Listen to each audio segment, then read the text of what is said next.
Hey, what's up, Potsers? Let's look at another game by the great attacking player, Alekhine. Here he's got the black pieces, and he's playing against the famous Jacques Mies. I'll be honest, I actually don't know very much about Jacques Mies. But okay, so Jacques Mies has the white pieces here and plays e4. Alekhine goes e5. And we have d4, the center game. Not a super popular variation these days, but a dangerous one. I have a friend who's a master who plays it pretty religiously and has beaten a number of tighter players with it. So, all right, let's see how Alekhine handles it. He takes the pawn, and white plays qxd4. Other options here are c3, which could be the goring, or if black gets very greedy, even the Danish gambit. But in this game, simply queen takes d4. Now the principled move knight c6, gaining time off from the queen. And here, this sort of thematic idea in the center game, queen e3. This, at first glance, it looks like an unusual square for the queen to retreat to, but it has a lot of ideas.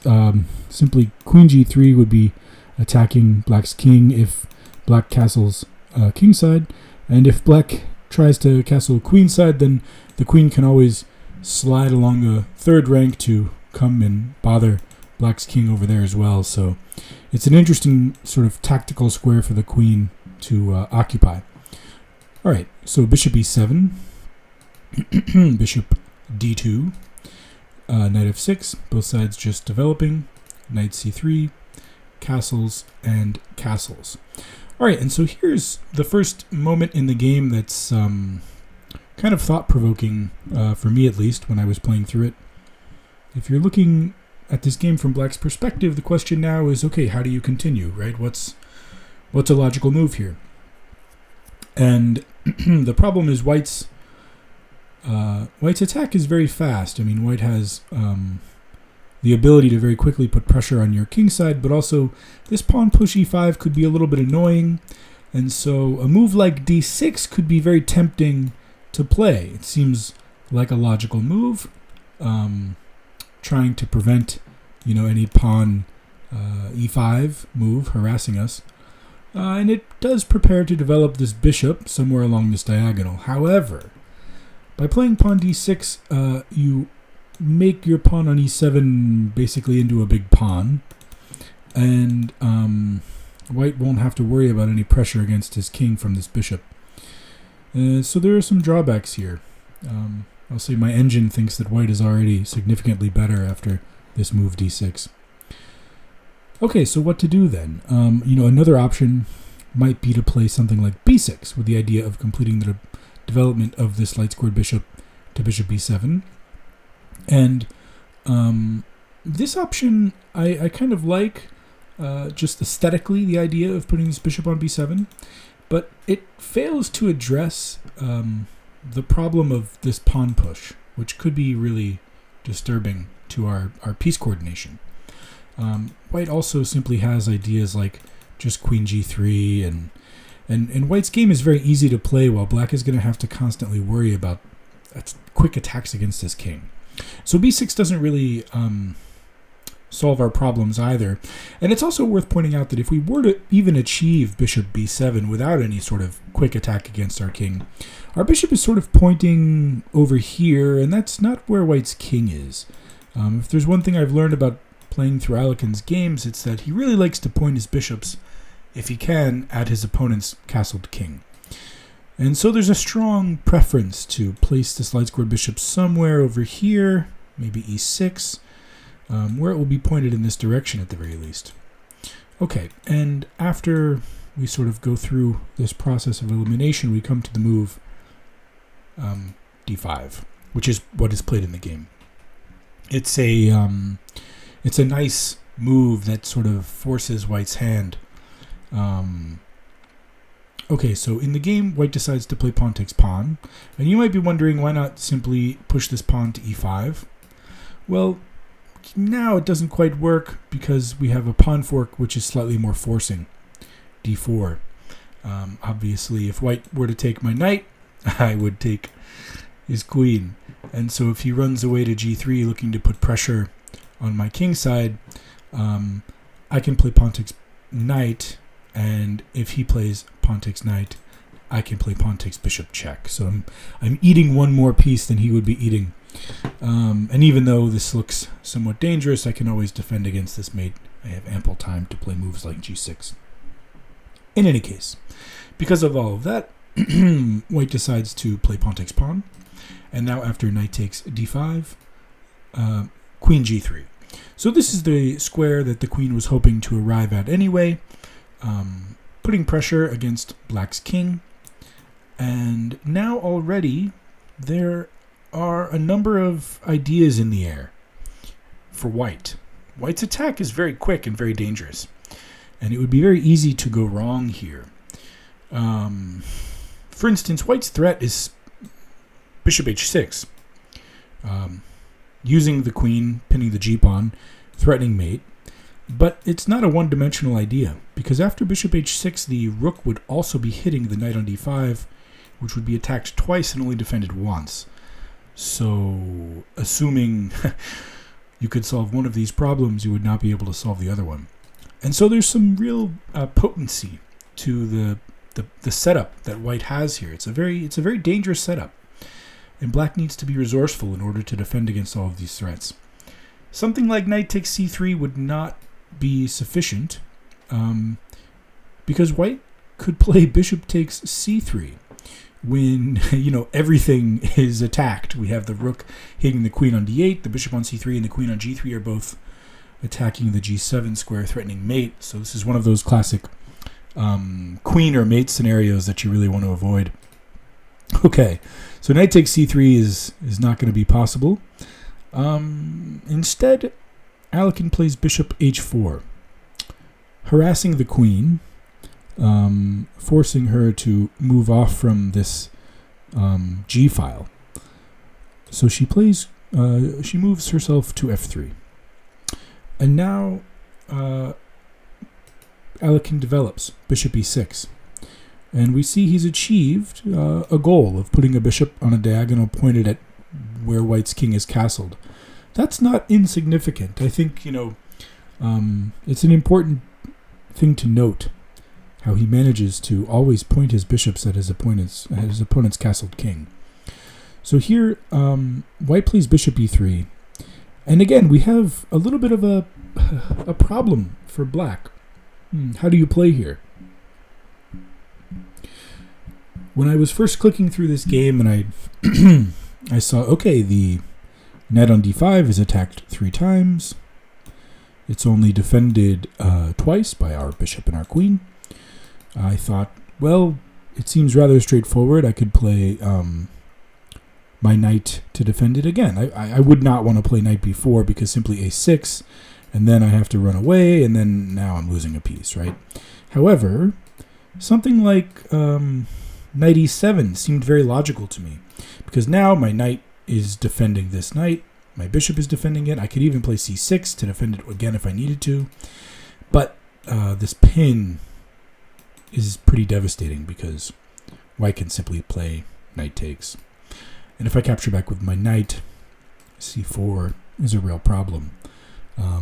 If the knight moves, then rook takes queen, so I'll be losing a knight there for sure.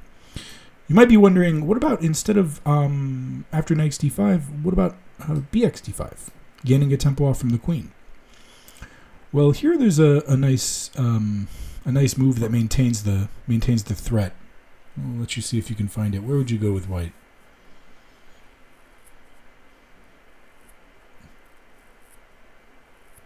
Well, the idea is to hit this bishop. So you can play queen h5, which hits this bishop, which is undefended, and maintains the threat on this bishop. Actually, just c4 is really the threat on that bishop. So if black were to save their bishop on f4, on h4, white could play c4 and pick up the piece. Okay, so because of all of that, this move knight e7 doesn't work. And the more you look at the position, the more you realize black is looking at a problem that does not have a very easy solution. So, What do we think Alekhine played here?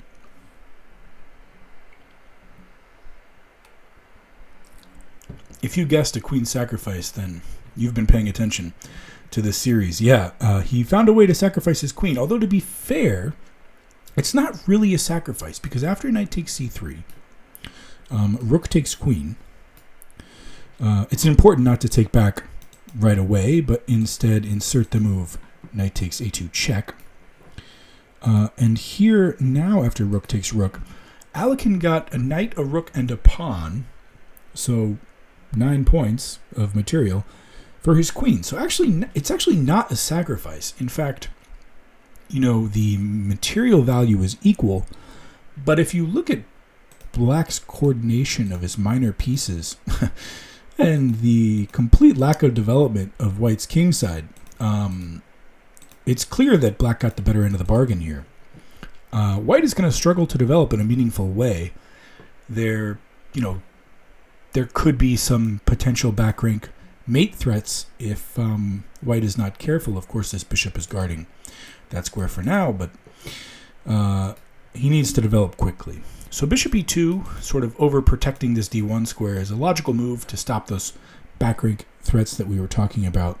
And now Alekhine retreats his knight. White continues with development. Knight h3. Usually we would say that a knight on the rim is dim, but this knight does have a nice square on f4 to come to, so I definitely don't want to criticize knight h3. Rook f e8, and now knight f4 right away. Okay, so the knight on f4 is putting pressure on the bishop on e6, and Alekhine decides to retain the bishop, something that you see him do often. And now with both bishops able to take up this Horowitz bishop pattern pointing at white's king, you can really feel the pressure that he's mounting against white's king, which is not terribly well defended. Okay, rook c1, a logical move looking to hold on to this c2 pawn, and now g6. This move attacks the light squared bishop on f5. And if you look around, there's not a lot of great squares. He could retreat, but what's the point in retreating? At the moment, it wouldn't achieve very much. If bishop e6, then the knight would take, and that really only leaves d7 would be blocking a rook, the move that he decided to play, which is bishop e4. And now the rook on e8 holds the bishop. White's queen has only one square where she's not lost, and that is h3, because all of these squares are hit by the bishops. So queen h3 is forced, and now bishop f6, and we have this Horowitz bishop pattern pointed at white's king. Already it seems like black's forces are almost overwhelming.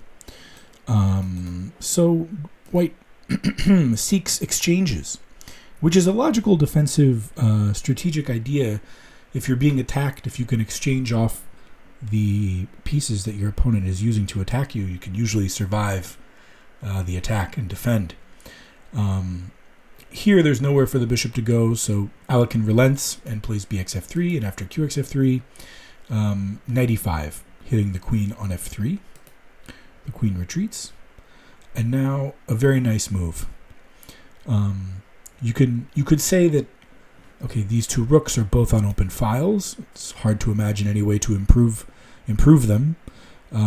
This knight has a great attacking radius around white's king. Difficult to imagine how to improve this knight.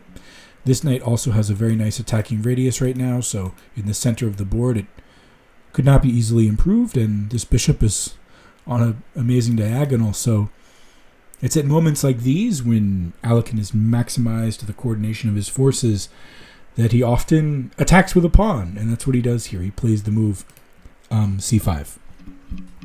Okay, this begs the question, why not just simply bishop takes c5? Is this pawn hanging? Well, white could play bishop takes c5, and based on how the game goes, this might have been a better decision than the one that he made. However, you can hardly criticize him for not wanting to deal with a move like, for instance, knight d3 here, which is revealing the rook on the queen, the knight on the bishop, the knight on the rook, the knight on this hanging knight, and my engine gives a small edge, basically equal after queen takes rook. But of course, after these kinds of exchanges, it would be hard to, I don't know, maybe a6 is best here. b6, a6, maybe a6, put the pawns on light squares. All these pawns on light squares. It would be hard to win this for either side. It looks rather dead even, to be honest. But, okay, black has a rook on an open file. Maybe that's worth something. Of course, the bishop could just retreat. But white certainly wouldn't be winning here. Maybe white thought, hey, I've got this queen. Maybe I should figure out a way to preserve my queen. And if I play bishop takes c5, I'll be looking at knight d3, and that could be ugly. So, not sure what white's thought process was, but he decided to play this move, rook g1. Now, this move removes the rook from c1, and so in the event of any sort of knight d3 reveal, the knight would no longer be hitting the rook, at the very least, so maybe bishop takes c5 now is a real threat. However, Alekhine advances the pawn again, pushing it down the board and using it as an additional attacking resource against white's king. Okay, white plays h4, and now a difficult move to predict. It shows a deep understanding of the position. Alekhine wants to come crashing through with a move like knight d3, opening lines to white's king. But first, he has to remove a defender of the square, the knight on f4, and he does it with knight d5. After takes, white plays f4, showing that he doesn't really understand what's coming because knight d3 is played. And it is not immediately crushing, but it poses white a lot of difficult problems to solve. So the first thing to think about is, okay, why not simply pawn takes pawn? Well, if pawn takes pawn, we have rook takes d3. So we'll be getting the piece back. The bishop on e3 is pinned by our rook on the e-file. And if white were to try to defend again with rook g3, then simply bishop e5 and the minor piece will fall. My engine gives this as roughly equal, but it seems easier to play for black. I don't know. There's probably some sort of repetition there somewhere because it's showing 0.0. But in any case, that's why white did not take the knight, because he was nervous of this pin. There's also, it seems like white almost gets away with a little trick here. Queen f3, which hits the rook that's hanging, and now threatens to take the knight, which is also hanging. So what do you think Alekhine did here? Because it looks like, okay, he had this clever idea of playing knight d3, but now he finds himself in a situation where everything is hanging. Well, you might be thinking something like knight b4, using the knight to hold the rook, but this would be somewhat passive, and retreating pieces like this is unlikely to yield a big attack for black. There's different ways that white could play. My engine likes bishop c1, just holding on to everything, but probably breaking through with f5, or who knows, maybe h5 or g5 would be a human way to get an advantage for white as well. No, Alekhine plays the move rook b5, using this bishop as a key resource to attack white's king. White does not have an easy way to defend here.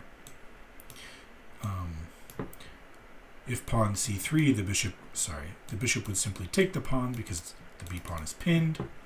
Meanwhile, if bishop c1 were played, there's a few different things that we could do, but we could just simply play knight takes b2, which would be pretty devastating.